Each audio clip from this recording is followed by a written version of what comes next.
ईश्वर कौन है, कहाँ है, कैसा है, इन प्रश्नों का उत्तर वही पा सकता है जो अपने भीतर बाहर फैले संसार को अच्छी तरह समझ सके।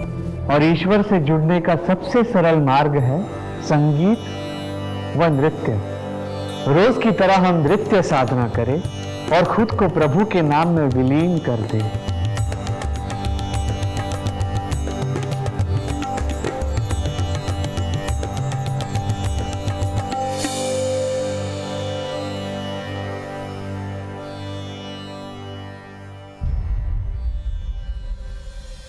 ठहरिए। आपको ज्ञात नहीं, प्रभु ब्रह्मचारी इच्छानंद सरस्वती जी महाराज के विश्राम गृह के आसपास महिलाओं का प्रवेश निषेध है। मुझे बाबा जी से बात करनी है, एक बार बात करवा दीजिए। बाबा महिलाओं से अकेले नहीं मिलते। आपके साथ कोई पुरुष या सगा संबंधी आया है? बाबा जी। पाप मत करो। बोलिए, क्या परेशानी है आपकी? बाबा जी, मैं आपकी बहुत बड़ी भक्त हूँ। आपके आशीर्वाद से मैंने और मेरे पति ने बहुत तरक्की की है। हाल ही में हम लोगों ने एक घर खरीदा है।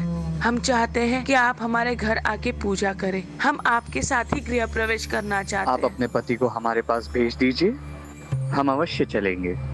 ठीक है?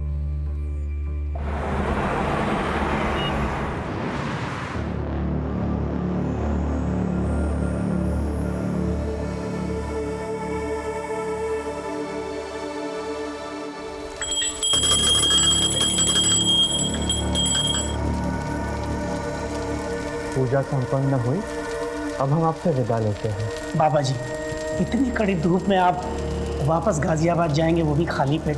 नहीं बाबा जी, मैंने आप सभी के लिए भोजन का इंतज़ाम किया है बाबा जी। बाबा जी, मैंने बिना प्याज लहसुन मसाले का खाना पकाया है, बिल्कुल सात्विक है। अगर आप भोग लगाएंगे तो हम सब खाना खा पाएंगे।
एक पाखंडी बाबा द्वारा धर्म और आस्था के नाम पर कलंकित करने वाले किस्से तो बहुत देखे होंगे आप, लेकिन जो आज आपने देखा वो किसी अपवाद से कम नहीं। एक बहुत ही सोची समझी साजिश के तहत एक धर्म गुरु को कलंकित किया जा रहा था। इसमें कितना सच था, कितना झूठ, कौन था अत्याचारी, क्या था अत्याचार, ये एक ऐसा केस था जो गाजियाबाद का मशहूर केस बनकर सामने आया और ना जाने कितने घिनौने जुर्म का पर्दाफाश कर गया। टू चेयरपर्सन मैडम, आपके हेल्प के लिए थैंक यू। मैं घर के बाहर तो एक लड़ाई जीत गई, लेकिन अपनों से हार गई हूँ। ऑफिस, गली, मोहल्ले, हर जगह उसकी वजह से नाक में दम हो गया है। मेरे माँ बाप, फ्रेंड्स, रिलेटिव कोई मेरे साथ नहीं है। मैं अकेली पड़ गई हूँ और सोचती हूँ कि मैं जिंदा क्यों हूँ।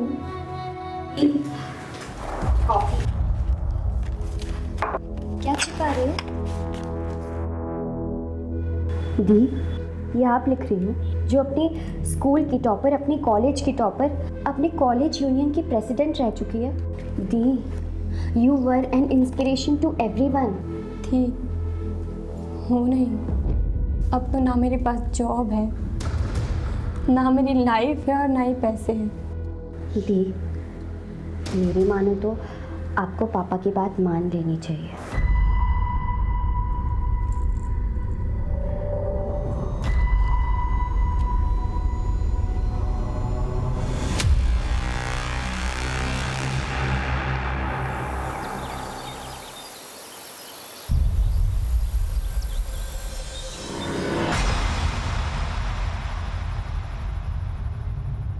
हटो मेरे रास्ते से। देखो रितु, मैं फिर तुम्हें कह रहा हूँ, केस वापस ले लो, तुम्हारी लाइफ फिर पहले जैसे नॉर्मल हो जाएगी। तू हटेगा मेरे रास्ते से या मैं पुलिस को बुलाऊं? उम्र भर अपने भाई की तरह जेल में सड़ेगा। हटो।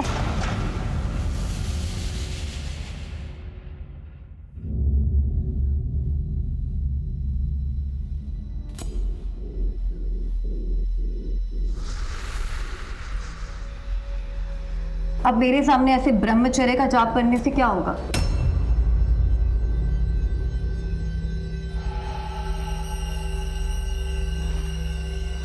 आपकी मनसा क्या है? आपको मैंने कितना समझाया लेकिन आप तो माने ही नहीं। आप तो अपनी भक्ति और शक्ति से सबके दिल जीतते रहे। ऐसे थोड़ी ना चलता है। मैंने अपना शरीर लुटाया है, ऐसे थोड़ी ना चुप रहूंगी। लीजिए, अगर ये चुप बैठ भी गई तो हम चुप नहीं बैठने वाले। क्यों गजेंद्र? मैं चुप नहीं हूँ बाबा जी, वीडियो क्लिप न्यूज चैनल्स भेजने को तैयार है। कुछ MMSB भक्तों तक वायरल हो जाएंगे। फिर तो प्रभु देवता से दानव कहलाएंगे। आपको क्या चाहिए? सिर्फ 4 करोड़।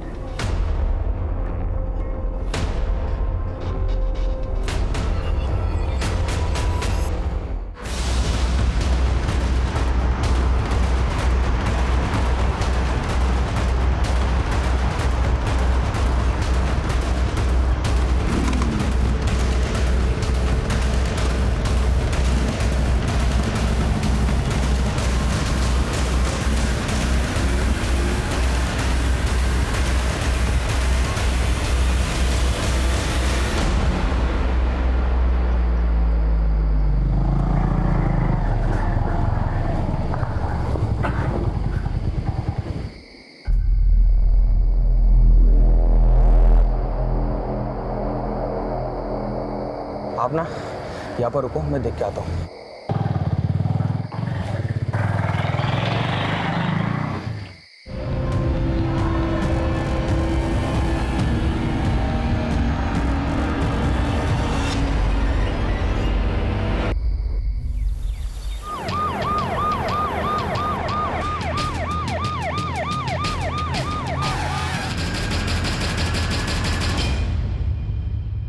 पर मुझे लग रहा है इस सब में दीपेश या उसकी फैमिली का इन्वॉल्वमेंट हो सकता है, क्योंकि ऋतु बादल की वजह से उसकी फैमिली को काफी जिल्लत झेलनी पड़ी थी।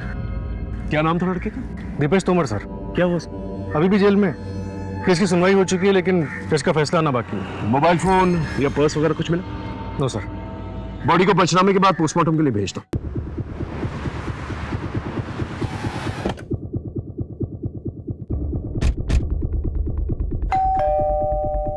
सर हम क्यों उस लड़की को मारेंगे या मरवाएंगे? हमारे बेटे की जो जिंदगी बर्बाद होनी थी वो तो हो ही गई। सेशन कोर्ट ने तो अपना फैसला सुना दिया, आप हाई कोर्ट में अपील कर देते। वैसे भी ऋतु तो मर चुकी है, आप कोई ना कोई जुगाड़ करके अपने बेटे दीपेश को जेल से निकलवा लेते। हम कुछ नहीं करने वाले सर। ये दीपेश के साथ फोटो में ये शख्स कौन है? ये मेरा छोटा बेटा सर्वेश है, केरला गया है। हम आयुर्वेदिक दवाई के थोक विक्रेता हैं, वही लेने गए। जरा फोन लगाइए उसे। लगे।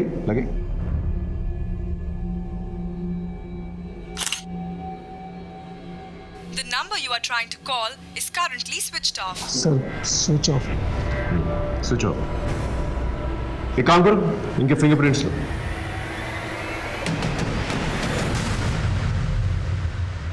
इस सर्वेश का मोबाइल सर्विलेंस पे डालो और उसके कॉल रिकॉर्ड्स निकालो और उसके फोटोज खबरी नेटवर्क पे डिस्ट्रीब्यूट करो। Right sir. अपने एक आदमी को तुमर के घर के आसपास रखो, नजर रखने के लिए करो। Okay sir. ये ऋतु के माँ बाप से बात हुई? उन्हें पुलिस स्टेशन आने के लिए कहा है सर।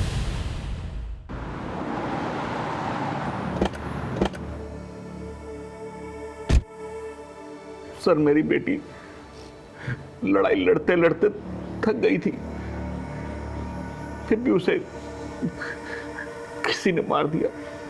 हमारी ऋतु बचपन से ही दिमाग तेज और निडर लड़की थी, लेकिन इस रेप केस वाली घटना के बाद उसे और हमें सबको तोड़ के रख दिया था सर। उसने कुछ बताया था कि वो उस रात कहाँ गई थी? उससे ज्यादा कुछ पूछते नहीं थे सर। उससे कुछ पूछते तो वो जल्दी चिढ़ जाते थे। मेरी बेटी अंदर से बहुत ही टूट गई थी। सर, ये लेटर रितु दीदी के डेस्क से मिला था।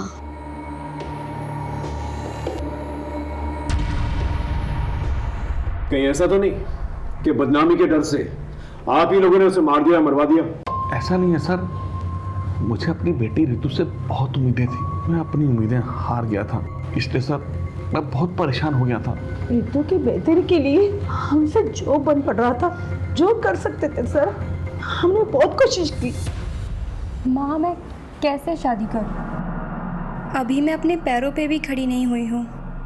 ना तो मेरे पास जॉब है, ना तो मेरे पास सेविंग्स और ना ही खुद का घर है।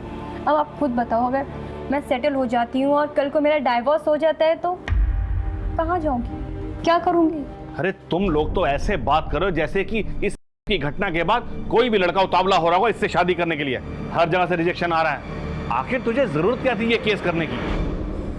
पापा, वो मेरा कलीग था, हमें क्लाइंट पीपीटी रेडी करनी थी। अब मुझे क्या पता था कि वो मेरी ड्रिंक स्पाइक कर देगा और मेरे साथ वो सब कुछ करेगा।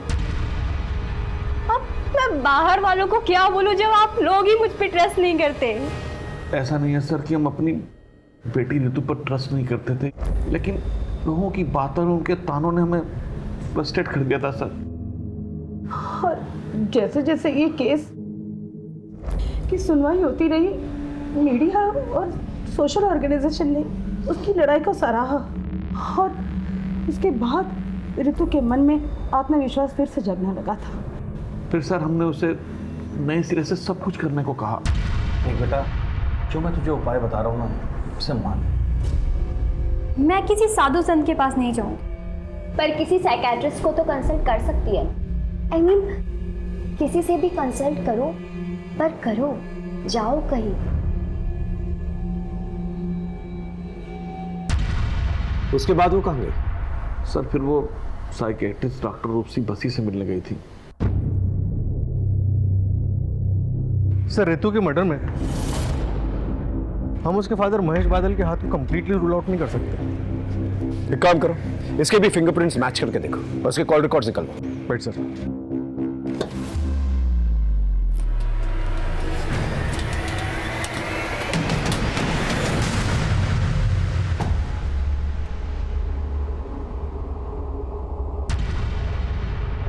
पिछले महीने का चढ़ावा आप पहले ही ले जा चुकी हैं। अब जो कुछ भी जमा पूंजी है यही है। प्रणव, ये हमारे आश्रम के गहने पैसे हैं, ये हम ऐसे ही किसी को नहीं दे सकते। आप रहेंगे, आपकी आस्था रहेगी, तभी तो ये आश्रम रहेगा।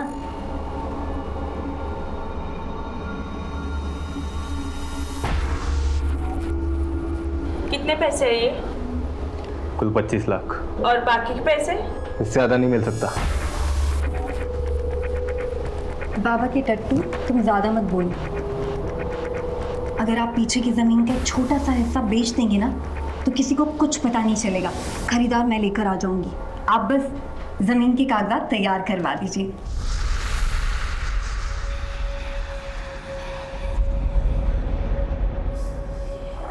हाँ जी, मैं रितु बादल की साइकेट्रिस्ट हूँ। रितु मेंटली बहुत स्ट्रांग थी, मेडिटेशन और रनिंग से वो क्विकली रिकवर कर रही थी। डॉक्टर, आज तो रनिंग करते वक्त मेरे पीछे मेरे का भाई पड़ गया था। व्हाट? लेकिन मैंने उसे डांट कर भगा दिया। मैंने बोला कि मैं पुलिस में कंप्लेंट कर दूंगी। That's great. ऐसे ही अपनी जीने की चाहत और जोश को बनाए रखो। बस 3-4 सेशन और फिर तुम्हें मेरे पास भी हफ्ते में 2 बार आने की जरूरत नहीं है, महीने में 1 बार आ जाना। एक्चुअली मैं भी आपको यही बताने वाली थी कि अब आगे से मैं आपके पास नहीं आ पाऊंगी, क्योंकि मुझे मेरे स्पिरिचुअल गुरु मिल गए हैं। उनसे बातें करना, उनकी बातें सुनना मुझे बहुत अच्छा लगता है। उस गुरु के बारे में कुछ बताया था उसने? वो कौन था, उसका नाम क्या था? इच्छानंद सरस्वती जी महाराज।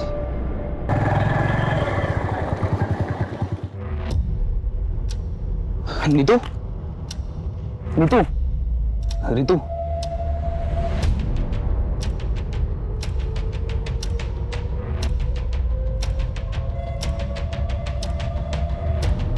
Ritu, I am sorry.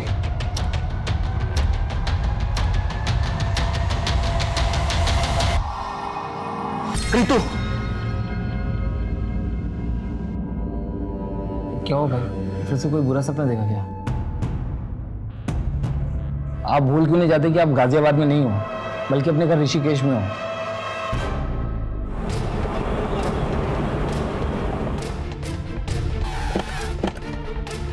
कोई कहता है नौकरी परेशान कर रही है, कोई कहता है पत्नी परेशान कर रही है, कोई कहता है माँ बाप परेशान कर रहे हैं, कोई कहता है बच्चे परेशान कर रहे हैं। मेरा उन सब से एक ही जवाब है, अगर इतना परेशान कर रहे हैं तो छोड़ दो।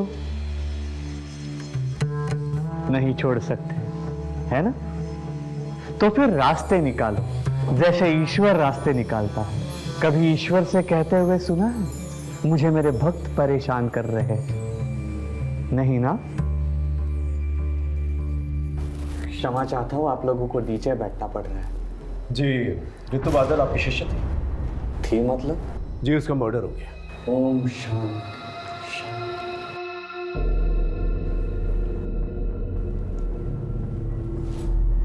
कब? 3 दिन पहले। बहुत तेजस्विनी थी वो, बेहद दुखद समाचार है ये। वो प्रभु के पास बहुत ही दुख दुविधा की घड़ी में आई थी। बाबा जी, मुझे लगता है कि मेरे आसपास सब फेक है, कोई अपना नहीं है, कोई मुझे लाइक नहीं करता, कोई लव नहीं करता, करेगा भी नहीं और जरूरत भी नहीं। आप पहले अपने आप से प्रेम करो, because you are your best company.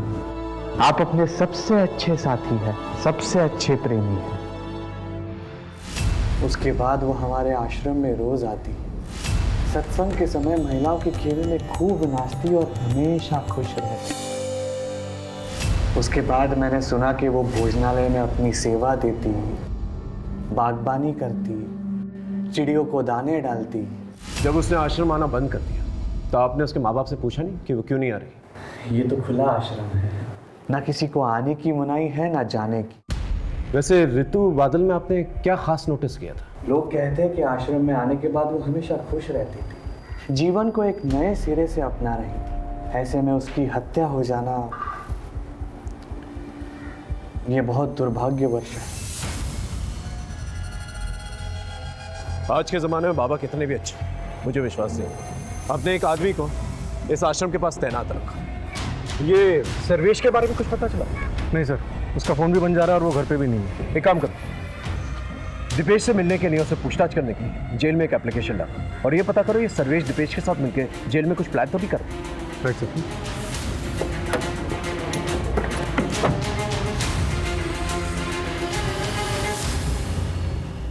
ये रही ऋतु बादल की पोस्टमार्टम रिपोर्ट। रिपोर्ट के हिसाब से मौत रात 11:30 से 1:30 के बीच में हुई है और मौत गला दबाने की वजह से हुई थी। इसके अलावा कोई खास इन्फॉर्मेशन नहीं है। कॉल रिकॉर्ड्स में कोई सस्पिशियस? नो सर, लेकिन ऋतु का फ़ोन मौत के ठीक 1 महीने पहले से दिन में काफ़ी टाइम के लिए बंद रहने लगा था। लोकेशन चेक किया? कहाँ ऑन हुआ, कहाँ ऑफ हुआ? सर, बाबा के आश्रम में ऑफ होता था और घर में ऑन होता था। सर, हाँ सर, ये रहे फिंगरप्रिंट रिकॉर्ड्स। ओके, इसके मुताबिक ऋतु की गर्दन पे जो फिंगरप्रिंट्स मिले वो उसके माँ बाप से मैच नहीं करते और ना ही दीपेश के बाप से मैच करता है। या फिर शायद दीपेश के फरार भाई सर्वेश ने हत्या की। राम राम सर जी। बोलो। आपका शक सही निकला था। दीपेश ने अपने भाई सर्वेश का हिस्ट्री शूटर अवनीश से कॉन्टेक्ट करवाया था। फिर तो सर अवनीश के अड्डे पर धावा बोलता, क्योंकि अब जेल जाकर दीपेश से पूछताछ करने की जरूरत तो नहीं पड़ेगी। राइट।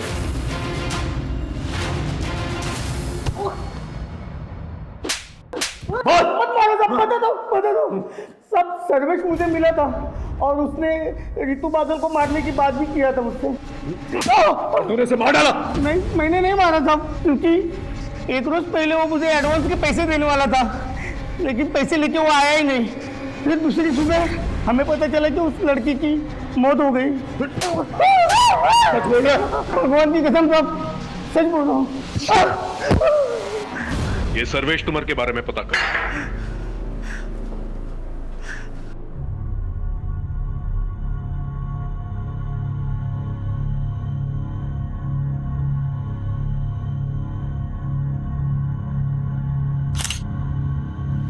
दिखा, अच्छी आई है ना? चाहिए। ये देखो। नीतू जी, मैंने आपके बारे में न्यूज़पेपर में पढ़ा था। तो क्या सोचा तुमने? लड़की ने लड़के को फंसा लिया? नहीं, मैंने ऐसा नहीं सोचा। मतलब मैंने सोचा कि आपके अंदर इतनी हिम्मत कहाँ से आई? मतलब आपका हुआ, उसके बाद आप सीधे हॉस्पिटल गई, उसके बाद आपने मेडिकल एग्जामिनेशन करवाया, फिर आप पुलिस स्टेशन गई, रिपोर्ट लिखवाई। क्योंकि मैं अगर पूरे प्रोसेस से नहीं जाती तो कहीं पकड़ा ही नहीं जाता। मतलब वो इतने बड़े बिजनेसमैन का बेटा, वो तो आप जानते ही हो, और आपको सेंस भी हो गया होगा कि वो कल जाकर आपको बदनाम तो करेगा ही, आपकी नौकरी भी चली जाएगी, आपके परिवार वाले आप पर सवाल भी उठाएंगे। यही तो प्रॉब्लम है। आज तक औरतें और लड़कियां यही सोच सोच कर अत्याचार सहते आ रही, पर अब नहीं। आखिर हमारे समाज में कभी ना कभी किसी ना किसी को तो कदम उठाना पड़ेगा। ये आपने सही कहा। वैसे मैं ना आपका बहुत बड़ा फ़ैन हूँ, मतलब आपको कभी भी मेरी ज़रूरत पड़े ना तो प्लीज़ आप मुझे बुलाइए।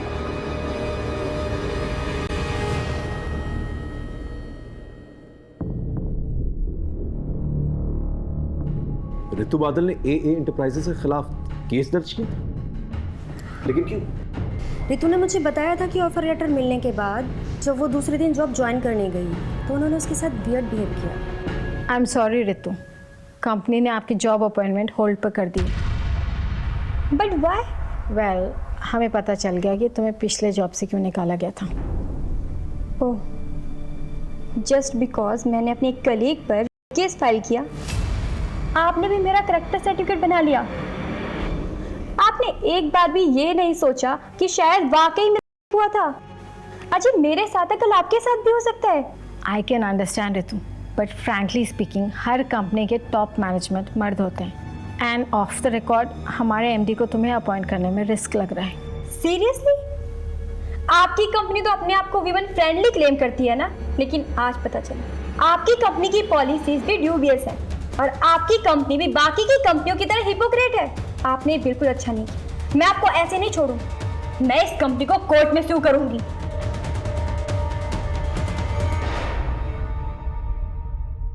अब रितु रही नहीं है तो केस का कोई फायदा नहीं है। कंपनी ने एम्प्लॉय को भी निकाल दिया है। सर हो सकता है कि उस एम्प्लॉय ने बदला लेने के लिए रितु का मर्डर कर दिया या फिर करवा दिया। उस एम्प्लॉय की डिटेल्स हैं आपके पास? ये उसका बायोडेटा। सोनल गुनात्रा। मेरी कंपनी ने मुझे सिर्फ एक पंचिंग बैग के जैसे यूज़ किया है। मेरे MD ने खुद एक पेपर लाके दिखाया था मुझे, जिसमें लिखा था कि रितु ने पिछली कंपनी पर एक केस डाला है। अब मुझसे उन्होंने कहा कि रितु को जॉब से बाहर निकाल दो। फिर बाद में जब रितु ने इस कंपनी पर केस डाला तो मेरे MD ने कंपनी की इमेज को साफ सुथरा रखने के लिए मुझे जॉब से बाहर निकाल दिया और कहा कि रितु को एम्प्लॉय करने का डिसीजन मेरा पर्सनल डिसीजन था, ना कि कंपनी का डिसीजन। आप 10 तारीख को रात को 11:30 बजे से 1:30 बजे के बीच में कहाँ थी? सर मैं अपने PG में थी, गौतम नगर में। ठीक है, आप जा सकते। इसके स्टेटमेंट को क्रॉस चेक करो, देखो ये सच बोल रही है नहीं। हेलो साइबर सेल, रितु बादल की इन्फॉर्मेशन शेयर की थी मैंने, उसका कुछ पता चला? इन्फॉर्मेशन करेक्ट है, थैंक यू सर। एक सुराग मिला है, ये देखिए। रितु बादल का सोशल मीडिया पे 2 अकाउंट्स हैं, एक ये और एक ये। एक नॉर्मल रितु बादल के नाम से और एक योगिनी रितु बादल के नाम से। तुम कहना क्या चाहते हो? सर ये दोनों अकाउंट्स 2 अलग अलग नंबर से लिंक हैं। इसका मतलब रितु बादल ने अपने अंदर बदलाव महसूस किया, इसलिए उसने एक नया नंबर। सर साइबर सेल से ये दूसरा नंबर मुझे जल्दी मिल जाएगा। इसके बाद मैं इसकी कॉल डिटेल्स और इसकी लोकेशन डिटेल्स दोनों निकलवा दूँ। गुड। नमस्ते बाबा जी, ये लीजिए। परेशान ना हो बाबा जी, मैं सलोनी जी की कोई बात टाल नहीं सकता। ज़मीन पे कंट्रोल आपका ही रहेगा। मुझे लंदन हेड ऑफिस को नए नए इन्वेस्टमेंट दिखाने होते हैं, वो मैं दिखा दूंगा और इस तरह आपके पैसों की प्रॉब्लम भी सॉल्व हो जाएगी। और फिर जब आपके पास पैसे आ जाएंगे आप अपनी ज़मीन वापस ले लीजिएगा।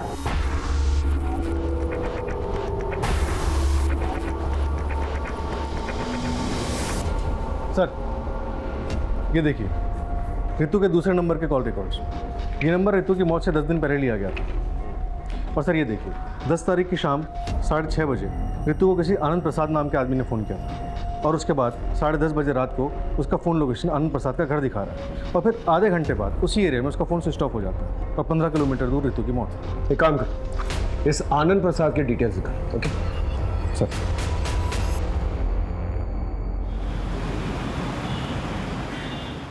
मिस्टर आनंद प्रसाद इस लड़की को जानते हैं? हाँ हाँ, ये तो वही लड़की है जो मेरे पास जॉब के लिए आई थी। Hello sir. बैठो बैठो। आप मिलने के लिए बहुत डेस्परेट थे मिस रितु? एक्चुअली सर, आपकी कंपनी की अपॉइंटमेंट के बारे में मुझे आज ही पता चला, तो मैंने सोचा कि वैकेंसी फुल होने से पहले मैं आपसे आके घर ही मिल लूँ। कितनी देर तक थी आपके घर पे? तकरीबन आधे घंटे में। उसके तुरंत बाद उसका मोबाइल नेटवर्क ऑफ हो जाता है और उसके आधे घंटे की दूरी पे उसका मर्डर हो जाता है। क्या बात कर रहे हैं आप? मैंने तो उसे जॉब पे रखने का मन बना लिया था। ठीक है, थैंक यू वेरी मच, आप जा सकते हैं। सर वैसे तो ये आनंद प्रसाद एमडी है, लेकिन मुझे इस पे भी शक हो रहा है।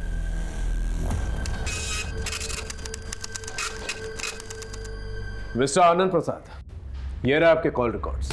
इसके मुताबिक आप बहुत यंग लड़कियों के संपर्क में थे। So what? Is there any problem? Yes there is. ये यंग लड़कियां सावली सलोनी आपको भेजा करती थी। रितु को भी सावली सलोनी ने आपको भेजा था, और सावली सलोनी खुद जिस्म फरोशी के लिए जेल जा चुकी। अब आप सच बताएंगे, क्योंकि रितु बादल का मर्डर हो चुका है जो आपके घर आई। बोलिए। रितु एक एस्कॉर्ट थी और सावली सलोनी उसकी एजेंट। ये बात आपको रितु ने बताई थी? जी नहीं, सावली सलोनी ने बस यही कहा था कि पहले वो नौकरी की बात करेगी, फिर समझ बनाएगी। जॉब तो तुम्हें टिप समझ कर दे दूंगा, लेकिन जिस सर्विस के लिए पैसे लिए हैं वो तो शुरू करो। कौन सी service? Body to body service. आपको कोई गलतफहमी हुई है। मुझे सलोनी जी ने यहाँ सिर्फ और सिर्फ जॉब के लिए भेजा था। लेकिन तुम्हारे 1 घंटे के लिए उसने मुझसे 40,000 लिए हैं। So don't waste my time baby. रुको। जब तक ये केस सॉल्व नहीं हो जाता ना, आप हमारे मेहमान बने रहेंगे। क्या मतलब? जी सर। इन्हें लेके जाओ। चलिए। लेकिन सर किस जुर्म में? लेके जाओ। सर क्या किया है मैंने? लेके जाओ।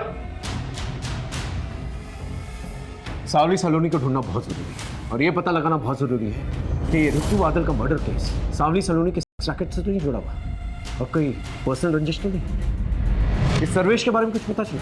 सर वो अभी भी अंडरग्राउंड है, और सर रितु बादल के गले पे मिले फिंगरप्रिंट्स के निशान सर्वेश के फिंगरप्रिंट से मैच नहीं करते। सर हो सकता है सर्वेश ने खुद ये मर्डर ना किया, और ना ही अवनीश चौधरी से करवाया, बल्कि शायद किसी और से करवाया।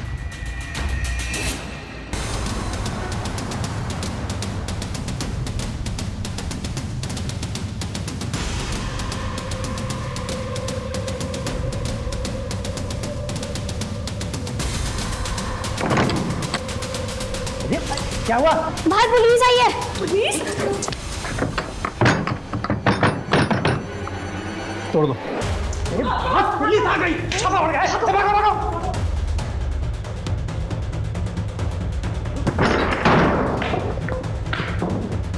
उस तरफ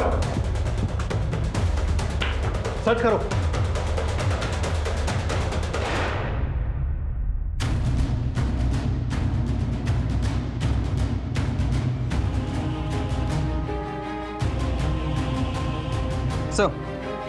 सर एक हार्ड डिस्क मिला है, और इसके अलावा सारा सामान रेगुलर है। ठीक।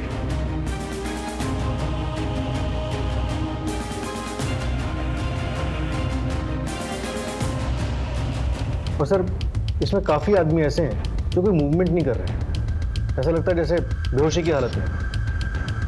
सर एक और वीडियो है।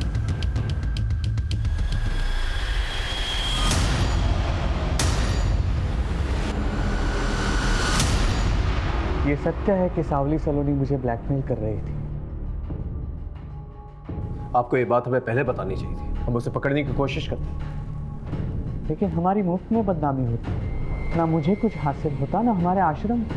आपको इस बात का पता है कि रितु बादल सावली सलोनी के संपर्क में थी? ये नहीं हो सकता। क्या आप ये बता सकते हैं कि कभी आपने रितु को सावली सलोनी के साथ देखा?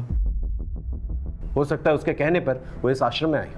जी नहीं, हमें ऐसी कोई जानकारी नहीं थी, और रितु का परिवार हमारे आश्रम से सालों से जुड़ा हुआ है, तो फिर वो सावली सलोनी के कहने पर हमारे आश्रम में क्यों आएगी? ये सावली सलोनी आपको ब्लैकमेल क्यों कर रही थी? यही सवाल मैंने उससे भी किया था। तुम्हारे इस धर्म के धंधे ने? धंधा नहीं, आस्था बोलिए। हाँ हाँ वही वही। तुम्हारे इस आश्रम के कारण लोगों ने मेरे ठिकाने पर दारू पीना, फूकना करना कम कर दिया है। इन सब की भरपाई के लिए तुमको पैसा देना होगा। हम बहुत जल्द सावली सलोनी को पकड़ लेंगे, अगर वो आपके संपर्क में आती है तो प्लीज हमें इन्फॉर्म कीजिएगा।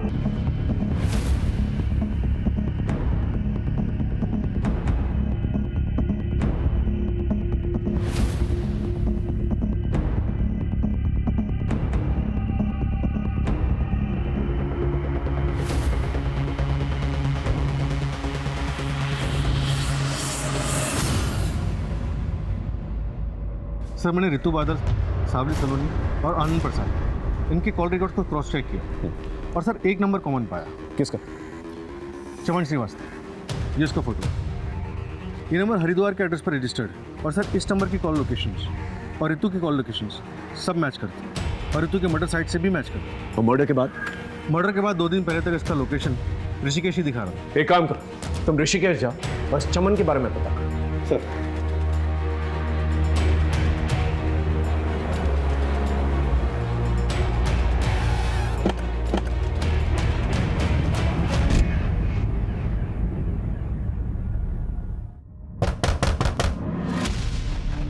जी चमन श्रीवास्तव। जी मेरा भाई है। आप कौन? UP police. सर चमन जब से गाजियाबाद से आया था हमेशा परेशान रहता था।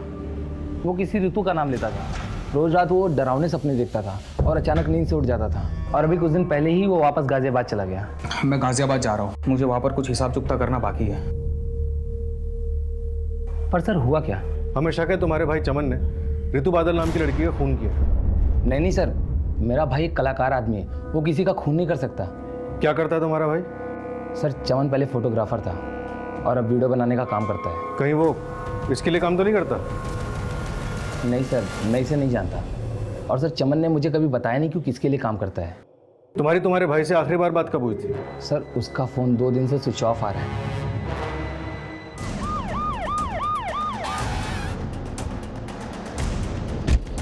चमन श्रीवास्तव की बॉडी मिली है सर, किसी तेज धार वाले वेपन से उसका पेट काटा गया। मर्डर वेपन मिला? सब आसपास देख लिया सर, कुछ नहीं मिला। मेरी गट फीलिंग कह रही है कि ये केस इच्छानंद सरस्वती और सावली सलोनी के बीच में कहीं ना कहीं उलझा हुआ है। सर आश्रम पे हमारी नज़र है, लेकिन सावली सलोनी का कोई ठिकाना नहीं मिल रहा। ऐसे बैठे रहने से तो कुछ भी नहीं होने वाला। एक काम करो, तुम कस्टमर बन के रेड लाइट एरिया में जाओ और सावली सलोनी के बारे में पता करो। ये कहीं ना कहीं तो अपना धंधा चला रही होगी।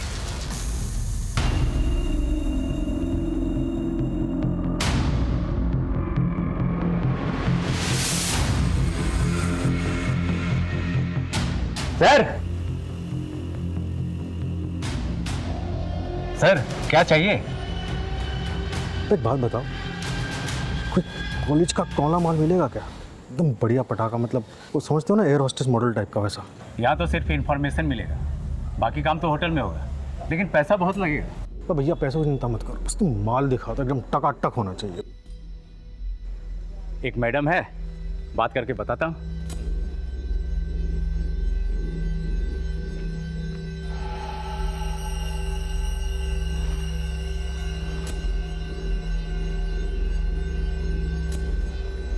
सर गाड़ी वाड़ी है क्या?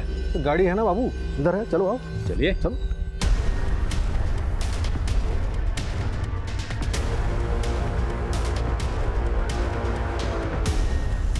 ये लोग आनंद विहार की तरफ जा रहे हैं, फॉलो करते रहो, लेकिन डिस्टेंस बना के रखो।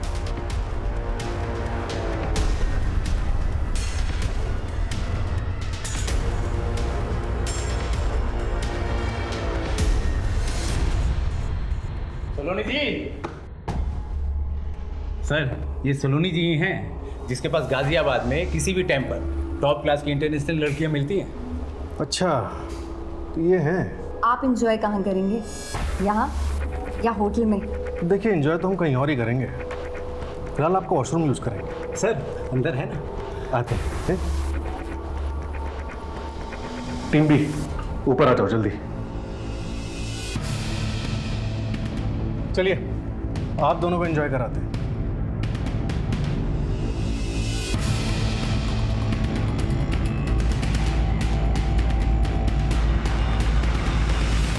बहुत नचाया तुमने हमें सावली सलोनी। अब सच बोलने का टाइम आ गया है। क्यों मारा ऋतु को? नहीं नहीं सर, मैंने उसको कोई मर्डर नहीं किया और ना ही मैंने उसका मर्डर करवाया।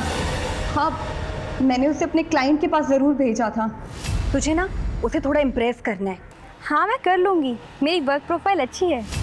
वो कुछ और ही समझ रही थी, लेकिन तुम ऑलरेडी पैसे ले चुकी थी उसके नाम पर। नए में तो सब लड़कियां ऐसे ही करती है सर, पर मुझे क्या पता था कि वो ऐसे भाग जाएगी। ये चमन श्रीवास्तव कौन? वैसे तो वो वीडियो बनाता है, पर लड़कियों की सिक्योरिटी के लिए हम उसे साथ में भेज देते थे, पर वो उस ऋतु को पसंद करने लग गया था और उसी ने उसे भगाने में भी मदद की थी। इसलिए तुमने उसका मर्डर कर दिया? नहीं सर, मैंने किसी को नहीं मारा सर। चलिए 1 मिनट के लिए मान लेते कि तुमने ऋतु और चमन को नहीं मारा, लेकिन ब्रह्मचारी इच्छानंद सरस्वती उसे तो ब्लैकमेल किया ना तुमने? बिल्कुल किया था सर, करती नहीं तो वो रास्ते पे कैसे आता। ऋतु तो काफी सुलझी हुई लगी, तुम्हारे संपर्क में कैसे? मेरे पार्टनर की मदद से, उसी ने उसे धोखे से मेरे पास भेजा था। कौन है तुम्हारा पार्टनर? सावली सलोनी ने तुम्हारी पूरी सच्चाई हमें बता दी। ये है वो डायरीज जिसमें तुम्हारे पूरे क्लाइंट्स के नंबर है और वो सारी लड़कियों के नंबर है जिनसे तुम प्रोस्टिट्यूशन कराया करते थे। आज वो तुम्हारी चुंगल से आजाद है, वो तुम्हारे खिलाफ बयान देगी। अब तुम अपनी कहानी खुद बताओगे या मुगल भाई? बोलो।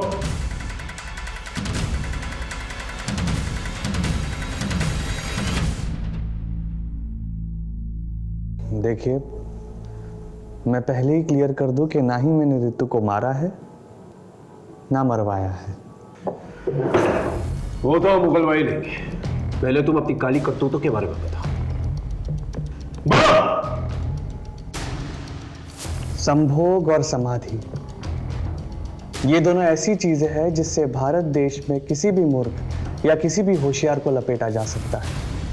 मैं 5 स्टार होटल में सिक्योरिटी गार्ड की नौकरी किया करता था। वहां मैं देखता था साधु महात्मा को कुछ युवतियों के साथ आते जाते। बस उसी दिन से मुझे मेरा जीवन सत्य मिल गया। मैंने मंदिर बनवाया और फिर मसाज पार्लर के जरिए देह व्यापार का धंधा शुरू किया। और फिर तुमने सावली सलोनी जैसे धंधे वाली से कनेक्ट किया, है ना?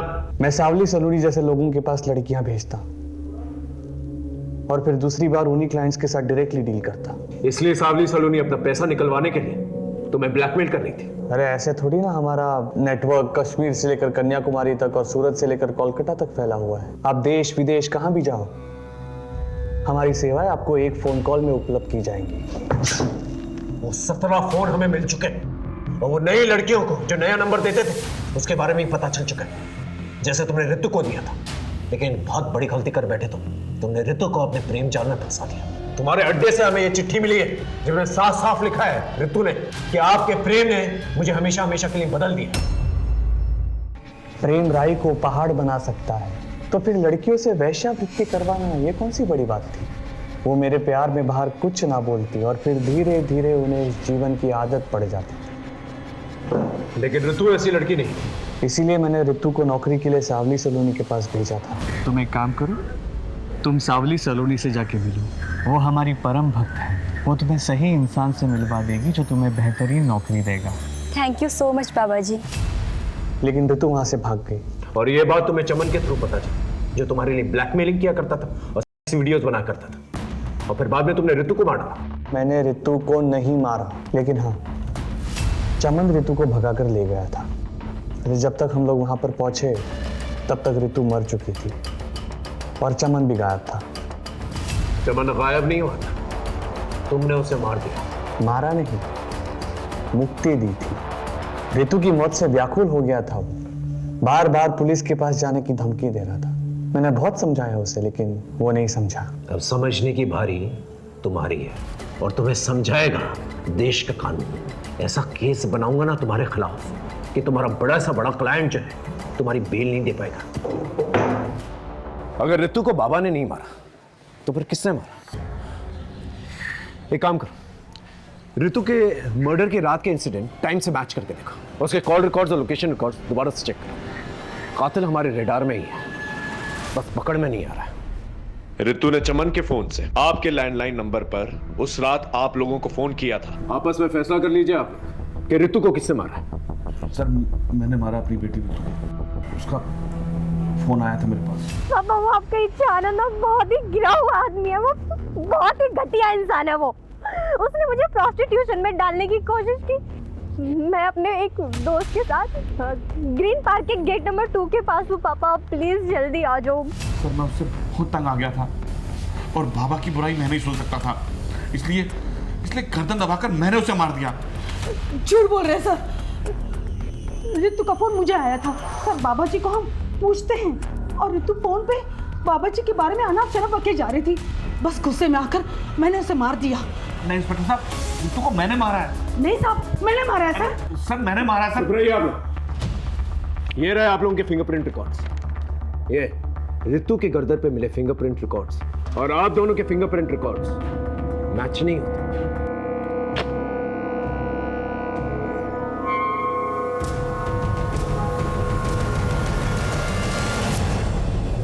हाँ मैंने मारा रितु को, तंग आ गई थी उसके वजह से मुझे अपने ऑफिस में अपने कलीग से अपने फ्रेंड से सुनना पड़ता था। इसकी बहन ने लड़के के मजे ले लिए और फंसवा दिया।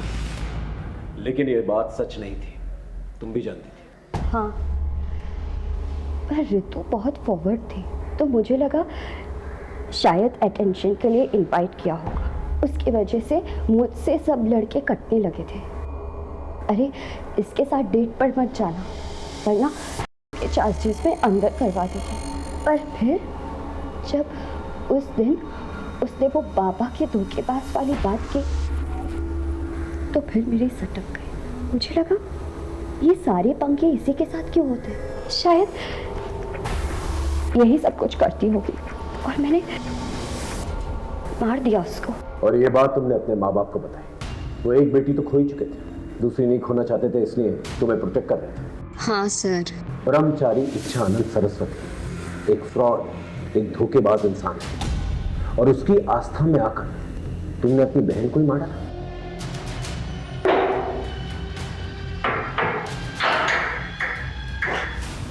ब्रह्मचारी इच्छानंद सरस्वती उर्फ अनुज अजय द्विवेदी, उसके सपनों ने उसे गलत रास्ता इख्तियार करने पर मजबूर किया, जबकि मधु ने अपना संयम और आपा खोया।